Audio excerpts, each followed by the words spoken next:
I never thought my job as the safety custodian at West Texas Manufacturing would turn into a battlefield. But that's exactly what happened when Victor Price took over as VP of Operations. The plant sat smack in the middle of the arid Panhandle Plains, where dust devils swirled around massive silos and conveyor belts hummed under the relentless sun. We'd been churning out steel components for oil rigs for decades, the kind of work that built fortunes but could chew you up if you weren't careful. Claire Warren, had been there for 8 years, clipboard in hand, ensuring every lockout tag and hazard protocol was followed to the letter. Safety wasn't just a checklist for me, it was personal. I'd lost a cousin to a rig accident back in my hometown of Amarillo, and I swore I'd never let that happen on my watch. Victor arrived from corporate in Dallas. All slick suits and big talk about lean operations and agility in a competitive market. He didn't know a thing about the gritty realities of our floor, the way a faulty guard on a shear press could turn a man's hand into mincemeat, or how unlabeled solvents could poison the air faster than a summer wildfire. From day one, he treated my warnings like background noise. It started small. A forklift operator nearly pinned a tech against a pallet rack because the proximity sensor was glitchy. I'd flagged it in the risk register the previous shift, bolding the entry, immediate recalibration required, high collision risk. But Victor just waved it off during our morning huddle, smirking like I'd suggested we all take ballet lessons. Kill the overkill, Claire, he said, flicking his hand dismissively. We're not running a daycare here. Focus on flow, not fear. I bit my tongue, but inside, a storm was brewing. How could he dismiss it? The tech was shaken, pale as the chalk lines we used for marking hazard zones. Victor laughed it off, calling it artisanal paranoia, as if OSHA regulations were optional folklore. I nodded politely and headed back to my cramped office in the control building, where the AC struggled against the Texas heat. There, I pulled out my folder and added a fresh page. Stop work triggers, revision H. Top bullet, guard defeat or sensor bypass mandates immediate lockout and custodian notification. I scanned Victor's casual note overriding my flag and archived it in the legal compliance drive. Subject line, policy deviation, no custodian approval. It felt like planting a seed in dry soil, waiting for rain that might never come. As the days dragged on, the shortcuts multiplied like tumbleweeds in a windstorm. A guard on shear press 4 was zip-tied open to keep pace during a rush order for rig parts. I spotted it during a walkthrough, the blades spinning exposed and hungry. Who authorized this? I demanded, my voice echoing over the din of machinery. The shift lead shrugged. Victor's call said we'd lose the contract if we slowed down. I hit the emergency stop, my palms stinging from the force, and documented it all. Photos, timestamps, names. That evening, I dropped the report on Victor's desk with a highlighted header. Critical guard defeat, investigation required. The next morning, it came back with a coffee stain and one word scrawled in red. Noise. Noise. Not hazard. Not fix this now. Just noise. Like I was complaining about the cafeteria coffee instead of preventing a catastrophe. My blood boiled, but I didn't lash out. In the western U.S., where folks pride themselves on grit and self-reliance, you don't win by yelling. You win by building a case as solid as the Permian Basin bedrock. I opened my notebook, highlighting the core policy. No changes to critical controls without custodian sign-off. It was law in our world, backed by federal regs and state labor codes. But Victor treated it like a suggestion, pushing for modern risk culture that boiled down to duct tape and denial. The pressure mounted. They kept asking me to rubber stamp changes, not for my expertise, but to cover their asses in audits. I refused every time, quoting the clause verbatim. Eyes rolled. Mutters about bureaucratic roadblocks followed. But I kept the receipts, blank training logs, unauthorized badge scans showing Victor accessing panels after hours, maintenance tickets closed without verification. I didn't raise hell. I archived the storm. Deep down, I knew a reckoning was coming. One bypassed control too many, and someone would pay the price, not in fines, but in blood. It hit on a scorching Tuesday afternoon, the kind where heat waves shimmered off the blacktop. I was inspecting the mixing station when the acrid smell assaulted me, sharp, like cheap acetone from a hardware store. No label on the new barrel, no safety data sheet in the binder. Operators joked it smelled like a nail salon, but their laughs were nervous. "Who swapped this in?" I asked. Silence. Turned out, Victor had rushed it through to cut costs, bypassing the hazard review. I logged it, heart pounding with that gut-wrenching dread. Then, rounding to shear press 3, I saw it, guard propped open with a broom handle, blade whirring inches from young Cody, our newest hire from Lubbock, barely out of community college. He froze, hands midair, eyes wide with terror. "Don't move," I barked, lunging for the e-stop. The machine shuddered to a halt.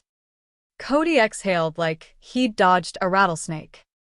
I yanked the broom away, my hands shaking not from fear, but rage. This wasn't just negligence, it was a betrayal of every worker who clocked in trusting we'd have their backs. I wrote up the incident meticulously, emailing it to Victor and CCing legal. His response? Another noise scribble. But this time, something shifted inside me. I wasn't just documenting, I was armoring up for war. That night, under the glow of my desk lamp, I compiled the full register. Years of entries, deviations, near misses. Encrypted, backed up off-site, ready for the day it all blew open. Paper doesn't argue, it endures.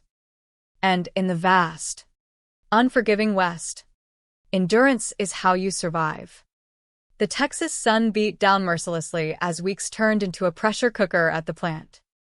Victor's agility mantra had infected the ranks like a prairie fire, with supervisors turning blind eyes to hazards just to hit quotas. I walked the floor daily, my boots kicking up dust from the concrete, clipboard feeling heavier with each ignored flag. A solvent swap log went missing, replaced by a sticky note saying, "Handled." I photographed it, noting a lack of lot numbers and secondary checks. Victor's signature was everywhere, certifying trainings that never happened, overrides he never consulted me on. One evening, as the horizon turned orange with sunset, I caught him in the act. Badge logs showed his access to Press 2 at midnight, bypassing the interlock. No ticket, no reason, just hubris. I didn't confront him. Instead, I emailed the insurer's compliance line anonymously. Potential policy violations, review attached logs. It was a calculated move, legal and protected under whistleblower statutes in Texas. But the guilt gnawed at me. Was I becoming the villain in my own story? No. I told myself the real danger was the blade, the chemical, the fallible human ego ignoring them. The near misses escalated. During a night shift, a conveyor jammed because a guard was defeated, nearly crushing a veteran's foot. I arrived to find the worker, Hank from Odessa, limping but defiant. "Close call. Claire," he grunted. "Thanks for the protocols." But Victor downplayed it in the morning meeting. Learning opportunity. Let's not dwell. I seethed inwardly, my mind racing with what-ifs. What if it had been worse? What if a family got that dreaded call? I started reinforcing quietly. Toolbox talks in the break room, where I'd share stories, not dramatic, but real. Remember the 18 incident in Midland? Guard failure cost a man his arm. We don't repeat history. Some nodded. Others eyed me warily, caught between loyalty to Victor and fear of the machines. I archived every session, signatures included. Victor mocked it as safety theater, but I saw cracks in his armor. His emails grew curt, his smirks forced. Then came the audit. Not random, I suspected, but triggered by my subtle flags. The inspector, a no-nonsense fed from the Dallas OSHA office, showed up unannounced, tablet in hand, slacks dusted with West Texas grit. He sniffed the air at the mixing station, eyebrow raised.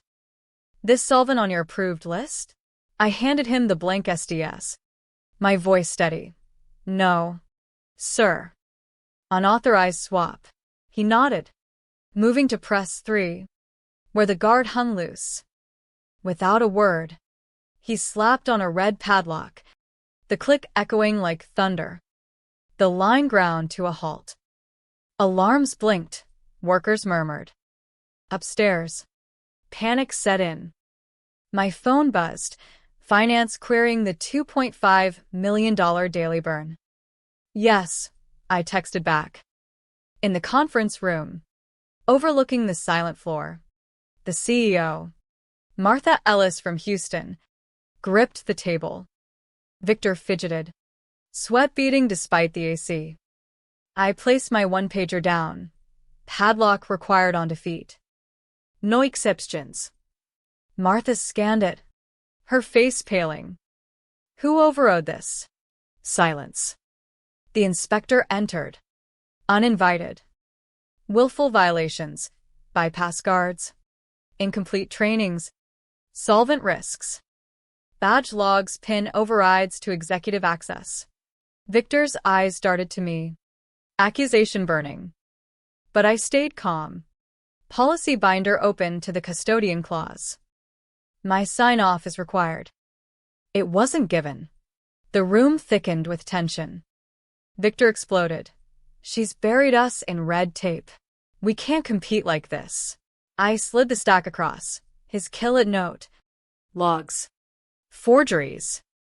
The inspector leaned in. This isn't bureaucracy, it's law. Texas Labor Code backs it. Federal too. Martha exhaled, realizing the stakes. Fines, lawsuits, insurance hikes. In the West, where independence reigns, ignoring safety was like riding without a saddle, foolhardy and fatal. As the meeting dragged, I felt a pang. Victor wasn't evil, he was pressured, chasing bonuses in a cutthroat industry. But his choices endangered lives. I didn't gloat, I offered a path. Restore protocols. Insulate custodian authority. Budget fixes. They listened, the weight shifting. For the first time, I saw fear turn to reflection in their eyes. That night, alone in my truck driving the empty highways, stars blanketing the sky, I wrestled with my conscience. Revenge felt hollow. What mattered was change. Maybe, just maybe, this could redeem us all. With the line padlocked and the plant eerily quiet, the reality sank in like a West Texas drought. Workers milled about, some grateful for the breather, others worried about paychecks. I fielded calls from concerned families, Hank's wife thanking me for keeping him safe. It humanized the chaos. These weren't just employees. They were dads, moms, neighbors in small towns like Pampa or Borger. In the boardroom, tensions peaked. Victor paced, blaming overzealous regs while Martha grilled him on the logs. You forged trainings, she demanded. He deflated. We were under deadline pressure. The inspector outlined penalties, up to $150,000 per violation under OSHA. Potential criminal if injuries occurred. Texas courts wouldn't look kindly on recklessness in an industry scarred by past disasters like the 13 West fertilizer explosion. I spoke up, not accusatory, but firm. This isn't about blame, it's about fixing a broken system. I proposed reforms, mandatory recertifications, insulated custodian veto power, direct board reporting. To my surprise, Martha nodded. We need this. Victor shot me a glare. But beneath it, I saw cracks, regret. Perhaps he'd risen fast, but ambition blinded him to the human cost. As negotiations stretched, I stepped out to the floor. Cody approached, hesitant. MS. Warren, thanks for that day. Scared the hell out of me. I smiled faintly. That's why we have rules. Kid. They're lifelines. He shared his story, fresh from trade school, supporting his mom after his dad's rig accident. It hit home, echoes of my own loss. Safety wasn't abstract, it was survival in these harsh lands. Back upstairs, the board agreed to my terms, signing off on protections, no retaliation against custodians, full audit access. Victor was sidelined to an advisory role, stripped of ops control. He cornered me later in the hall, voice low. You set me up. I met his eyes. No. Victor. You set yourself up by ignoring warnings. Lives were at stake. For a moment, vulnerability flickered. He admitted the pressure from above, the fear of failing. It wasn't an apology, but a start.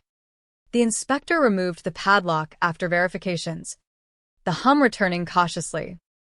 I led retrainings, emphasizing teamwork over top-down dictates. Victor attended one, silent but attentive. Change brewed slowly, like rain after a long dry spell.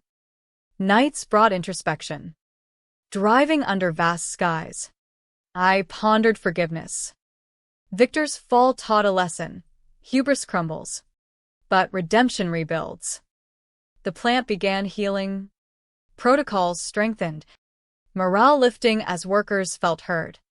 Months passed, the Texas winds carrying whispers of change through the plant. With new safeguards in place, incidents dropped, no more near misses, just steady progress. I walked taller. My role evolved from watchdog to partner. Board meetings included my input. Even finance saw value in preventing downtime over chasing shortcuts.